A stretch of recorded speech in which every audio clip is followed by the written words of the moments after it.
Well, malungkot po yan dahil I feel na dapat yung aming pong usapan dyan, it should be honored po yan eh.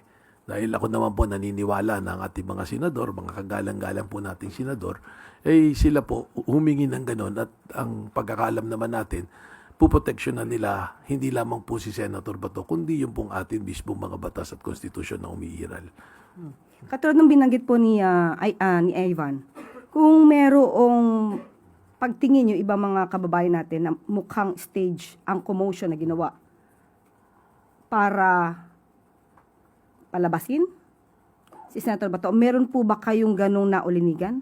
Well, I will be very honest, Yusek Claire, no? That's the sentiment of our NBI agents. Kasi nandoon kami, of course, hindi na rin lang para sa seguridad ng GSIS, kundi yung amin na rin mandato na siguraduhin na isang tao na may mandato de aresto ay malaman namin kung saan pupunta.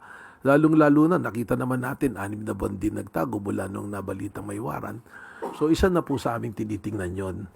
Kaya naman po, doon sa ibang mga katanungan, tungkol doon, ang sinasabi ko lang, we will always defer to the judgment of the Department of Justice dahil sila po yung primerong ahensya na namumuno po rito.